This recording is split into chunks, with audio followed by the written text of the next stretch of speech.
Hello साथियों, नमस्कार। स्वागत है आपका अपने YouTube channel R S study अड्डा में। आज लेके आया हूँ पर्यावरण के 30 क्वेश्चन करेंगे हम लोग। देखते हैं पर्यावरण में क्या क्या किस किस तरीके के क्वेश्चन पूछे जाते हैं। तो क्वेश्चन नंबर 61 ये है आपकी स्क्रीन पर। इसको पढ़िएगा और इसका आंसर दीजिएगा सभी लोग। क्वेश्चन नंबर 61 क्या कह रहा है?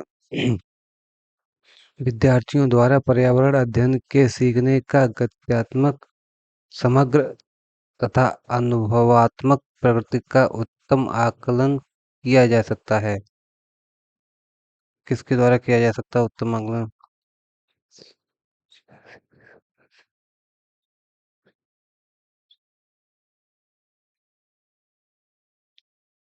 जी दोस्तों, बताइएगा। क्वेश्चन नंबर 61 का राइट आंसर क्या होगा? विद्यार्थियों द्वारा पर्यावरण अध्ययन के सीखने का गत्यात्मक, समग्र तथा अनुभवात्मक प्रकृति का उत्तम आकलन किया जा सकता है। ऑप्शन नंबर 1 क्रम निर्धारण मापनी द्वारा। Option number 2 paper pen paper परीक्षण द्वारा। ऑप्शन नंबर 3 विश्वसनीय आकलन कृतियों द्वारा। ऑप्शन नंबर डी मौखिक परीक्षा द्वारा। किसके द्वारा किया जा सकता है आकलन?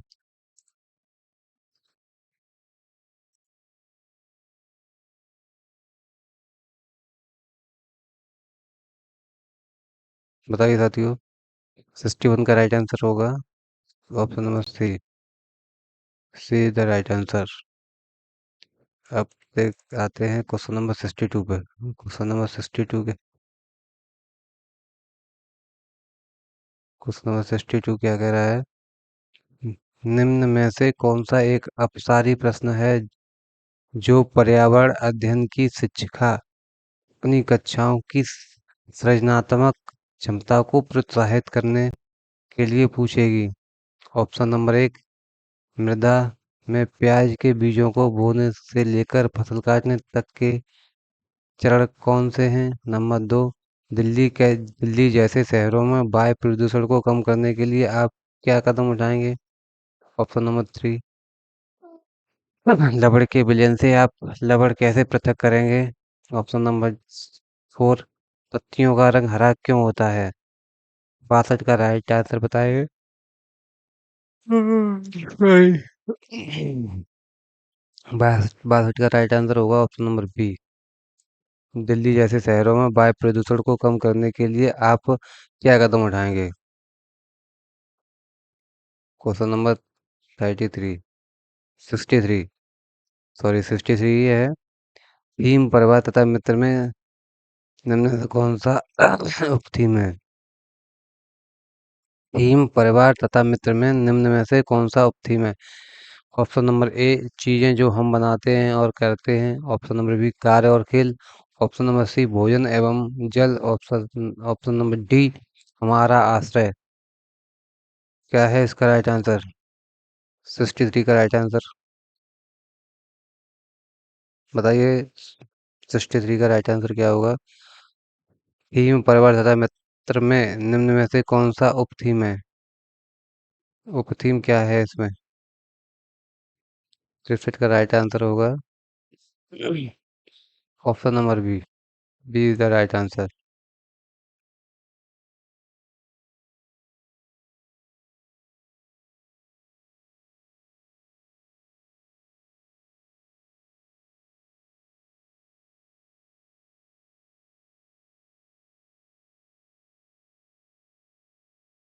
64 देखिएगा।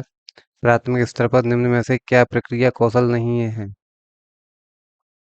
प्राथमिक स्तर पर निम्न में से क्या प्रक्रिया कौशल नहीं है? ऑप्शन नंबर 1 मानचित्रण करना।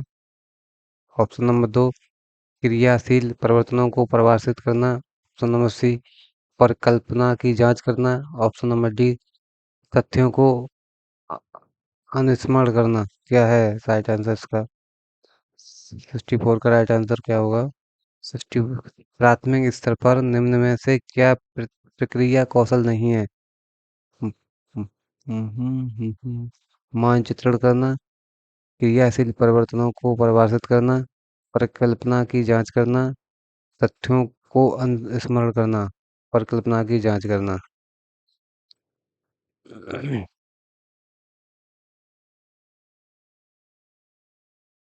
65। नई शिक्षा नीति 2020 के अनुसार प्राथमिक कक्षाओं में कक्षा 1 से 5 के लिए निम्न में से क्या स्तर होगा? आरंभिक स्तर, मध्य स्तर, बुनियादी स्तर, क्या होगा इसमें से? ऑप- इसका राइट आंसर होगा ऑप्शन नंबर ए केवल ए, बी केवल बी, सी ए और सी दोनों, डी बी और सी दोनों। क्या होगा इसका राइट आंसर? 65 का।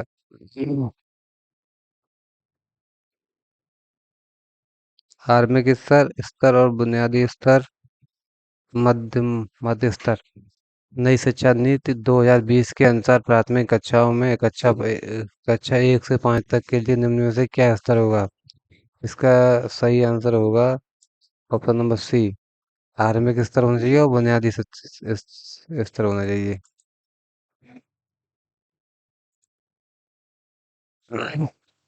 66। पर्यावरण अध्ययन में सीखने का आकलन करने का उद्देश्य है। ऑप्शन नंबर एक, शिक्षक विद्यार्थियों की उपलब्धियों के विषय में जानकारी एकत्रित करे। ऑप्शन नंबर बी, यह मूल्यांकन की अपेक्षा शिक्षण का एक मार्ग है। ऑप्शन नंबर सी क्या कह रहा है? यह विद्यार्थियों द्वारा नया ज्ञान या नए ज्ञान में दक्षता प्राप्त करने की प्रगति के विषय में प्रतिपुष्टि देता है। ऑप्शन नंबर डी, यह विद्यार्थियों के सीखने के बारे में सूचना देता है जिससे अगले चरण के लिए उन्हें सहारा दिया जा सके। 66 का राइट आंसर क्या होगा? 66 का राइट आंसर बताइए। पर्यावरण अध्ययन में सीखने का आकलन करने का उद्देश्य क्या है? शिक्षक विद्यार्थियों की उपलब्धियों के विषय में जानकारी एकत्रित करे। ठीक है। यह मूल्यांकन की अपेक्षा शिक्षण का एक मार्ग है। ओके। यह विद्यार्थियों द्वारा नवीन ज्ञान में दक्षता प्राप्त करने की प्रकृति के विषय में प्रतिपुष्टि करता है। ठीक है। यह विद्यार्थियों को सीखने के बारे में सूचना देता है जिसमें जिससे अगले चरण के लिए उन्हें सहारा दिया जा सके। क्या है राइट आंसर इसका 66 का? 66 का राइट आंसर होगा शिक्षक विद्यार्थियों की उपलब्धियों के विषय में जानकारी एकत्रित करे।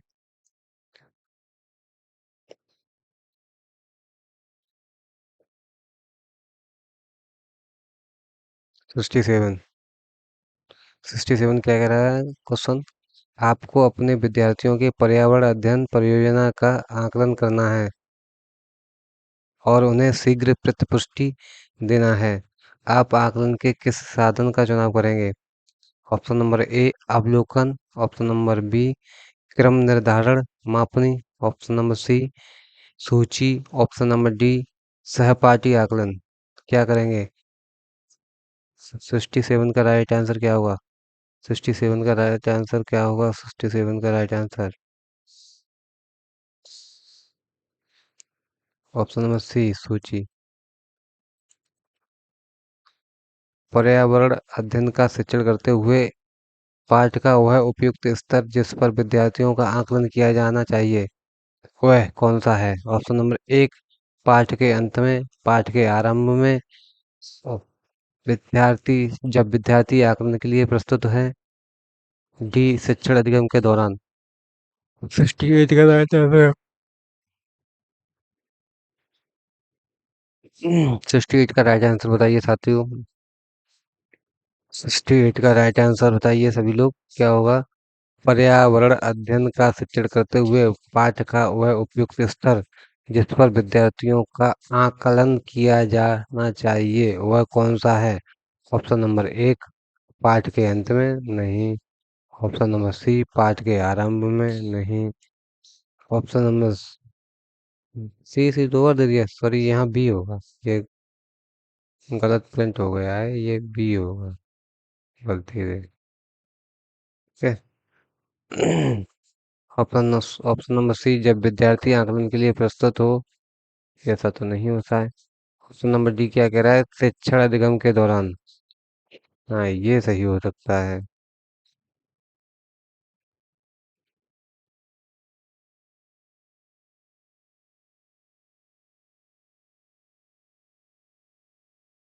शिक्षण अधिगम के दौरान। 69। दृष्टिबाधित विद्यार्थियों को पर्यावरण अध्ययन पढ़ाने के लिए निम्न में से कौन सी युक्ति सर्वाधिक उपयुक्त है? ऑप्शन नंबर एक, कक्षा में मिश्रित सहपाठी समूह बनाएं। ऑप्शन नंबर बी, किसी कार्य को पूरा करने के लिए अधिक समय दें। ऑप्शन नंबर सी, किसी भी कार्य को भागों में बांटें और प्रत्येक भाग को अलग पढ़ाएं। ऑप्शन नंबर डी, स्पर्शी शिक्षण अधिगम सामग्री का अधिक प्रयोग करें। 69 का राइट आंसर है, बताइए 69 का राइट आंसर क्या है? स्पर्शी शिक्षण अधिगम सामग्री सामग्री का अधिक प्रयोग करें है, ये सही होगा।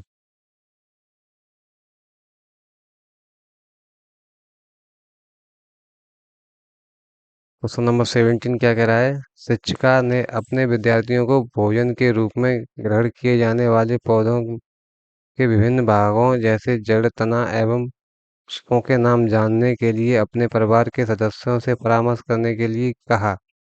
इस क्रियाकलाप की अभिकल्पना की गई। एक शिक्षिका ने अपने विद्यार्थियों को भोजन के रूप में ग्रहण किए जाने वाले पौधों के विभिन्न भागों जैसे जड़, तना एवं पुष्पों के नाम जानने के लिए अपने परिवार के सदस्यों से परामर्श करने के लिए कहा। इस क्रियाकलाप की परिकल्पना किया की गई किससे की गई? ऑप्शन नंबर एक, अनुभवात्मक सीखने को प्रोत्साहित करने के लिए। ऑप्शन नंबर बी, भोजन से संबंधित संप्रत्यों के सीखने को प्रोत्साहित करने के लिए। ऑप्शन नंबर सी, पाठ को अधिक आनंददायी और रुचिपूर्ण बनाने के लिए। ऑप्शन नंबर डी, विद्यार्थियों को भोजन के विषय में खुले मन से खोज करने के लिए।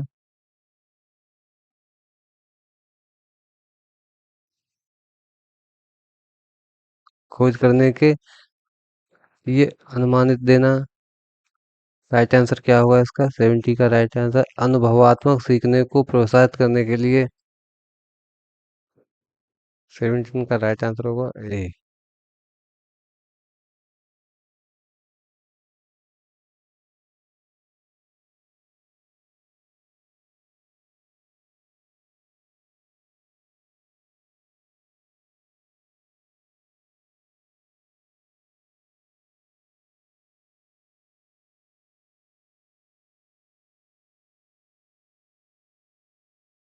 71।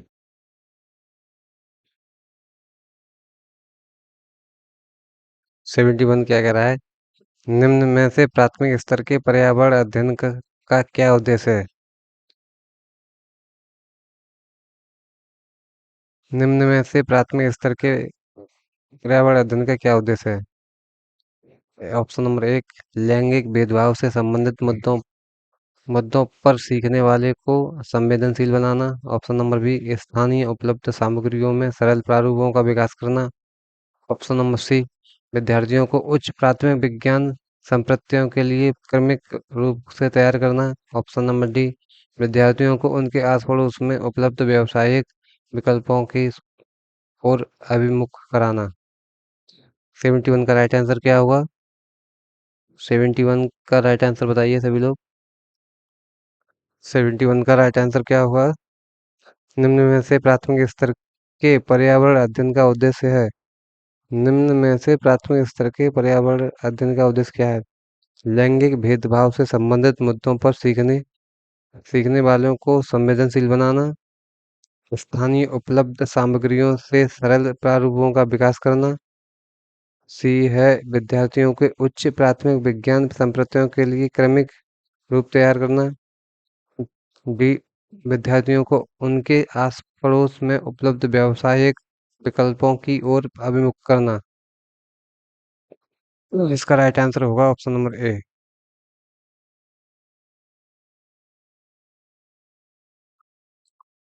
72 पढ़िएगा। 72 क्या कह रहा है? प्राथमिक कक्षाओं का पर्यावरण अध्ययन वह विषय क्षेत्र है जिसमें एकीकरण है। प्राथमिक कक्षाओं का पर्यावरण अध्ययन वह विषय क्षेत्र है जिसमें एकीकरण है। ऑप्शन नंबर एक, विज्ञान एवं पर्यावरणीय शिक्षा के संप्रत्ययों एवं मुद्दों का। ऑप्शन नंबर बी, सामाजिक विज्ञान के संप्रत्ययों एवं मुद्दों का। ऑप्शन नंबर डी, वि- विज्ञान और सामाजिक विज्ञान के संप्रत्ययों एवं मुद्दों का। ऑप्शन नंबर डी, विज्ञान, सामाजिक विज्ञान और पर्यावरणीय पर्यावरणीय शिक्षा के संप्रत्ययों एवं मुद्दों का। 72 का राइट आंसर देंगे सभी लोग। 72 का राइट आंसर बताएंगे सभी लोग। प्राथमिक कक्षाओं का पर्यावरण अध्ययन का वह विषय क्षेत्र है जिसमें एकीकरण होता है। विज्ञान, सामाजिक विज्ञान और पर्यावरणीय क्षेत्रों के संप्रत्ययों एवं मुद्दों का। D is the right answer. 73, 73 देखेंगे। कक्षा 4 के विद्यार्थियों को थीम आश्रय के लिए कौन सी युक्ति पूछताछ को प्रोत्साहित करेगी? कक्षा 4 के विद्यार्थियों को थीम आश्रय के लिए कौन सी युक्ति पूछताछ को प्रोत्साहित करेगी? ऑप्शन नंबर एक, विद्यार्थियों को विभिन्न प्रकार के घरों के चित्र एकत्रित करने के लिए कहना। ऑप्शन नंबर बी, निम्न प्रकार के आश्रयों के चित्र साझा करना। ऑप्शन नंबर सी, सॉरी, विभिन्न मकान निर्माण स्थलों पर जाने के उपरांत विद्यार्थियों को अपने अनुभवों को सुनाने के लिए कहना। ऑप्शन नंबर डी, देश के विभिन्न यात्राओं पर एक पावर पॉइंट प्रस्तुत दिखाना। 73 का राइट आंसर होगा। 73 का राइट आंसर क्या है साथियों? 73 का राइट आंसर होगा, विभिन्न मकान निर्माण स्थलों पर जाने के उपरांत विद्यार्थियों को अपने अनुभवों को सुनाने के लिए कहना। ये हुआ right answer C. Question number 74 देखते हैं। 74 क्या कह रहा है? पर्यावरण अध्ययन के शिक्षण में कला एवं कौशल का समावेश करना चाहिए क्योंकि वह प्रोत्साहित करता है किसको? सृजनात्मकता को, सहपाठी को, कक्षा में अनुशासन को या समावेशन को। पर्यावरण अध्ययन के शिक्षण में कला एवं कौशल का समावेशन करना चाहिए क्योंकि वह प्रोत्साहित करता है प्रोत्साहित करता है। ऑप्शन नंबर एक, सृजनात्मकता। बी, सहपाठी। सी, कक्षा में अनुशासन को। डी, समावेशन को। क्या है इसका राइट आंसर 74 का? 74 का right answer option number A और डी दोनों। बी, ए और बी दोनों। सी, ए बी सी दोनों। डी, बी ए डी दोनों। ए बी डी तीनों। क्या है इसका राइट आंसर? सृजनात्मकता, सहपाठी और समावेशन। ये है D is the right answer इसका।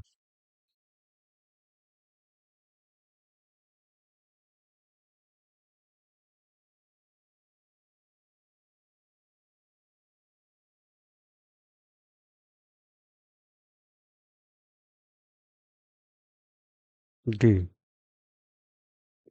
75। 75 देखेंगे साथियों। अपनी कक्षा 4 के पर्यावरण अध्ययन के विद्यार्थियों के रचनात्मक आकलन के लिए उपर- उपयुक्त कार्य का चुनाव कीजिए। उपयुक्त कार्य का चुनाव कीजिए। अपनी कक्षा 4 के पर्यावरण अध्ययन के विद्यार्थियों के रचनात्मक आकलन के लिए उपयुक्त कार्य का चुनाव कीजिए। ऑप्शन नंबर एक, तैरने और डूबने के पाठ्य पर प्रश्न उत्तर लिखना। ऑप्शन नंबर बी, डूबने और तैरने की प्रक्रिया का अवलोकन करने के लिए क्रियाकलाप करना। ऑप्शन नंबर सी, तैरने और डूबने की परिभाषा की व्याख्या करना। ऑप्शन नंबर डी, जो वस्तुएं डूबती हैं और तैरती हैं उनकी सूची याद करना। क्या है राइट आंसर आंसर 75 का? बताइए। 75 का राइट आंसर होगा ऑप्शन नंबर बी, डूबने और तैरने की प्रक्रिया का अवलोकन करने के लिए क्रियाकलाप करना। ये है राइट आंसर इसका। Option number B is the right answer. Question number question number है 76। निम्न का मिलान कीजिए। कॉलम ए, कॉलम दो। ऑप्शन नंबर एक है छोले भटूरे कहाँ मिलते हैं? गोवा में। नारियल दली करी के साथ उबला कैपि कैपिकोआ, केरल। सरसों के तेल की बनी मछली उत्तराखंड। नारियल के तेल की बनी पकी मछली कश्मीर, पंजाब। इसको मिलाइएगा।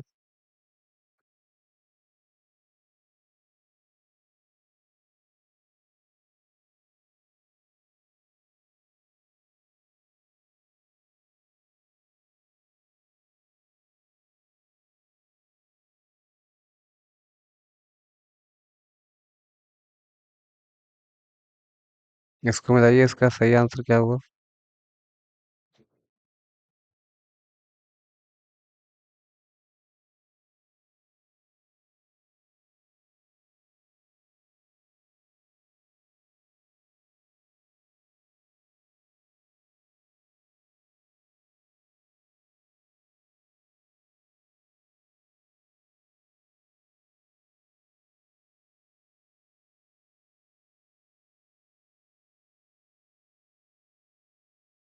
ये है इसके option. Option A, B, C, D. क्या है इसका सही आंसर? 76 का राइट आंसर क्या होगा? 76 का राइट आंसर होगा ऑप्शन नंबर डी, 78। देखेंगे। एक समूह को चुनिए जिसका प्रयोग पुनः चक्रण चक्रण के पश्चात किया जाता है। एक समूह को चुनिए जिसका प्रयोग पुनः चक्रण के पश्चात किया जाता है। ऑप्शन नंबर एक, पॉलीथीन बैग, कागज, बैटरी, मोबाइल फोन। बी, चादरें, समाचार पत्र, प्लास्टिक बोतल और बैटरी। सी, लोहे की कीलें, कांच की बोतल, स्टील जग, स्टील मग, पत्ते का डिब्बा। डी, चमड़े का बैग, लकड़ी का मेज, प्लास्टिक कूड़ा, प्लास्टिक फूलदान या और चादरें। 77 का क्या होगा राइट आंसर?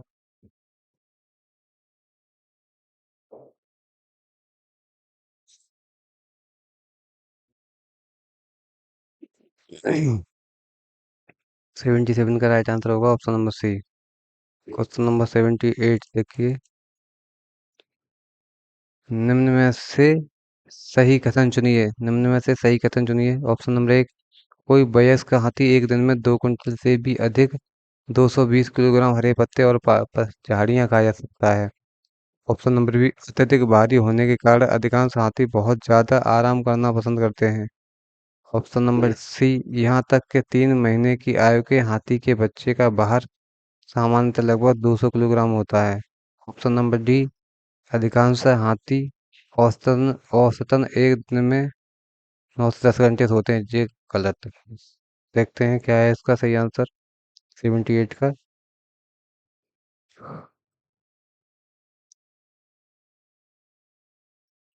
78 का राइट आंसर है, यहाँ तक के 3 महीने की आयु के हाथी के बच्चे का भार सामान्यतः 200 किलोग्राम लगा होता है।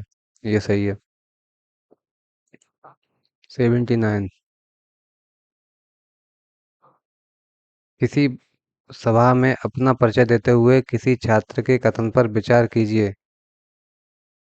किसी सभा में अपना परिचय देते हुए किसी छात्र के कथन पर विचार करिए। कथन क्या है? मैं जिस जगह से आया हूँ वहाँ के अधिकतर लोग सरसों के तेल में बनी पकी बनी या पकी मछलियाँ खाना पसंद करते हैं। यह छात्र कहाँ का, किस जगह से आया हो सकता है?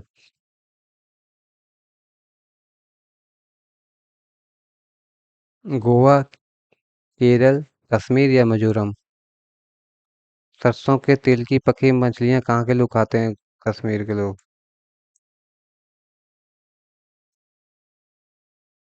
80।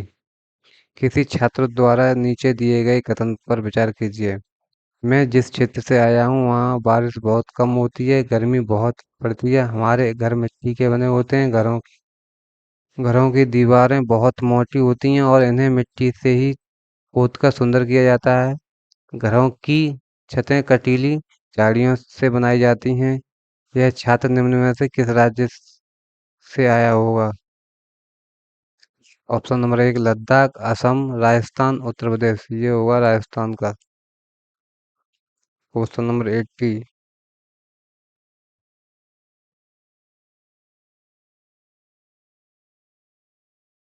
81। खिचड़ी वृक्ष के बारे में नीचे दिए गए कथनों पर विचार कीजिए। ऑप्शन नंबर ए, यह वृक्ष मुख्यतः रेगिस्तान क्षेत्रों में पाया जाता है। ओके। इसे उगने के लिए अधिक जल की आवश्यकता नहीं होती है। ऑप्शन नंबर सी, यह वृक्ष अपने तने में जल को संचित करता है, जिसका उपयोग आवश्यकता पड़ने पर किया जा सकता है। ऑप्शन नंबर डी, इस वृक्ष की छाल का उपयोग दवाइयों को बनाने में होता है तथा इसकी लकड़ी पर कीटों का प्रभाव नहीं पड़ता है। ऑप्शन नंबर ई, इस वृक्ष में बहुत कम पत्तियां होती हैं। खेजड़ी के वृक्ष के बारे में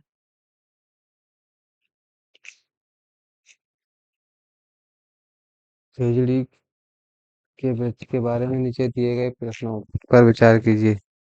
कथनों पर विचार कीजिए। क्या है कथन? इसका कथन क्या है?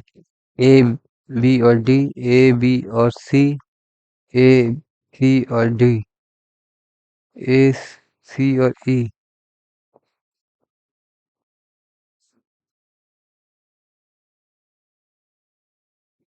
बताइए 81 का राइट आंसर क्या होगा?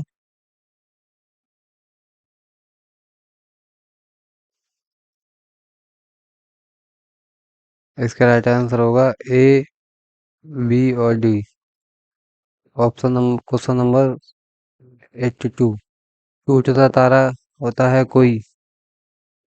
ऑप्शन नंबर 1 तारा, ऑप्शन नंबर 2 धूमकेतु, ऑप्शन नंबर 3 उल्का, ऑप्शन नंबर 4 क्षुद्र ग्रह। टूटता तारा क्या होता है? टूटता तारा उल्का होता है।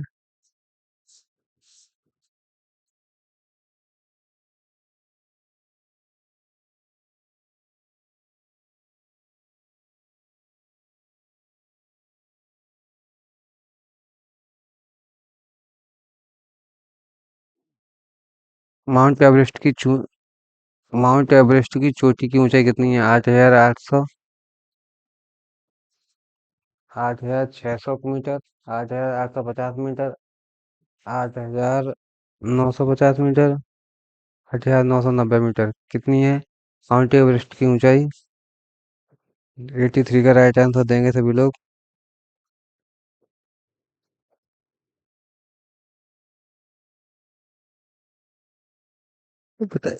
बताइए साथियों, माउंट एवरेस्ट की चोटी की ऊंचाई कितनी है? Option number 1 8600 metre, option number B 8,850 metre, option number C 8,950 metre, option number D 8,990 metre. इसके राइट आंसर होगा ऑप्शन नंबर बी। मान लीजिए कि आप मध्य प्रदेश में हैं। इस राज्य के सापेक्ष किस दिशा में हमारे देश में सर्वाधिक घने जंगल हैं? ऑप्शन नंबर 1 ठीक उत्तर में, ठीक उत्तर पूर्व में, उत्तर पश्चिम में या दक्षिण पश्चिम में। मान लीजिए आप मध्य प्रदेश में हैं। इस राज्य के सापेक्ष किस दिशा में सर्वाधिक हमारे देश में सर्वाधिक घने जंगल होंगे? उत्तर पश्चिम, ठीक उत्तर, पूर्व उत्तर, उत्तर पूर्व, दक्षिण पश्चिम। क्या है राइट आंसर इसका 84 का? उत्तर पूर्व राइट आंसर होगा इसका। बताइए साथियों। सभी लोग बताया करो, आप बताते नहीं हो। तीन राज्यों का वह समूह जिनके किसी किनारे पर बंगाल की खाड़ी है कौन सा है? Option number 1 Andhra Pradesh, Gujarat, Tamil Nadu, option number B B Orissa, Kerala, Tamil Nadu, option number C Orissa, Andhra Pradesh, Tamil Nadu, option number D Kerala, Karnataka या तमिलनाडु। तीन राज्यों का वह समूह जिसके किनारे पर पश्चिम बंगाल की खाड़ी स्थित है। आंध्र प्रदेश, गुजरात, उड़ीसा, उड़ीसा, केरल, तमिलनाडु, उड़ीसा, केरल, तमिलनाडु। उड़ीसा, आंध्र प्रदेश, तमिलनाडु, केरल, कर्नाटक, तमिलनाडु। राइट आंसर क्या है इसका? इसका राइट आंसर होगा option number C, question number 86। कक्षा पाँच की पाठ्य कक्षा पाँच की पाठ्य पुस्तक में दिए गए गोलकुंडा किले में मानचित्र गोलकुंडा किले के मानचित्र में 1 सेंटीमीटर जमीन पर 110 मीटर की दूरी को दर्शाता है। इस मानचित्र में फतेह दरवाजे में जमाली दरवाजे की दूरी 10.7 सेंटीमीटर है। 10.7 मीटर है। जमीन पर इन दोनों दरवाजों के बीच की कम से कम दूरी कितनी होगी? ऑप्शन नंबर एक 1.070 kilometre. Option number B 1.177 kilometre. Option number C 1070 kilometre. Option number D option number D है 11.77 किलोमीटर। क्या है इसका राइट आंसर? क्वेश्चन नंबर 86 का 86 का right answer option number B. जब किसी क्वेश्चन नंबर 87 देखेंगे, सॉरी वो क्वेश्चन नंबर 86 था। अब क्वेश्चन नंबर 87 देखेंगे। जब किसी एक कपड़े पर दूध को उड़ेलते हैं, मलाई उस पर ही रह जाती है, पृथक्करण की यह प्रक्रिया क्या कहलाती है? ऑप्शन नंबर एक निस्यंदन। ऑप्शन नंबर बी चालन। ऑप्शन नंबर बी अवसादन। ऑप्शन नंबर डी निस्तारण। क्या है? 87 का राइट आंसर होगा निस्यंदन, नित्यानंदन। Question number 88। Question number 88। Sloth के विषय में निम्न में से क्या सही कथन चुनिएगा? स्लॉथ के विषय में निम्न में से सही कथन चुनिए, क्या है? ऑप्शन नंबर एक स्लॉथ भालू जैसे दिखते हैं और दिन में लगभग 22 घंटे वृक्ष की शाखा पर उल्टे सिर लटका कर सोते हैं। ठीक है। Option number B sloth chimpanzee जैसे दिखते हैं और दिन में लगभग 17 घंटे वृक्ष की शाखा पर उल्टे लटक कर सोते हैं। ये गलत है। स्लॉथ चिंपैंजी जैसे दिखते हैं और दिन में लगभग 22 घंटे वृक्ष की शाखा पर उल्टे लटके रहते हैं। ऑप्शन नंबर डी स्लॉथ भालू जैसे दिखते हैं और दिन में लगभग 17 घंटे वृक्ष की शाखा पर उल्टे लटका कर सोते हैं, उल्टे लटक कर सोते हैं। इसका राइट आंसर क्या होगा? इसका राइट आंसर सही आंसर होगा स्लॉथ भालू जैसे दिखते हैं और दिन के लगभग 17 घंटे वृक्ष की शाखा पर उल्टे से लटका कर सोते हैं। ये इसका राइट आंसर हुआ।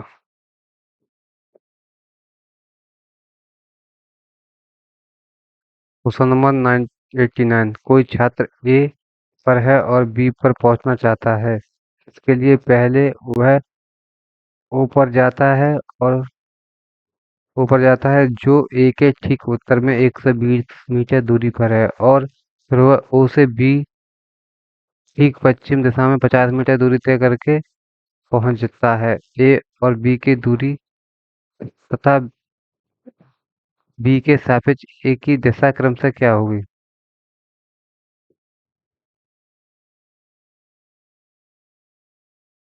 89। 89 का राइट आंसर तो क्या होगा बताइए? ऑप्शन नंबर ए 130 मीटर दक्षिण पश्चिम।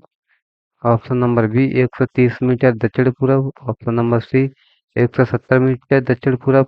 ऑप्शन नंबर डी 170 मीटर दक्षिण पश्चिम। इसका राइट आंसर होगा ऑप्शन नंबर बी 130 मीटर दक्षिण पूर्व। त्रिवेंद्रम और गांधीधाम के बीच की दूरी 2268 किलोमीटर है। यदि कोई रेलगाड़ी इस दूरी को 42 घंटे में तय कर लेती है, तो इन दोनों शहरों के रेलवे स्टेशनों के बीच रेलगाड़ी की औसत चाल मीटर प्रति सेकंड में क्या होगी? Question number 19। चलिए साथियों, इसका आंसर हम ढूंढ के बताते हैं। आज के लिए इतना ही। Thank you for watching this video. साथियों, चैनल अगर आपको क्वेश्चन अच्छे लगे हों, वीडियो अच्छी लगी हो, तो चैनल को लाइक शेयर सब्सक्राइब जरूर करें। Thank you so much.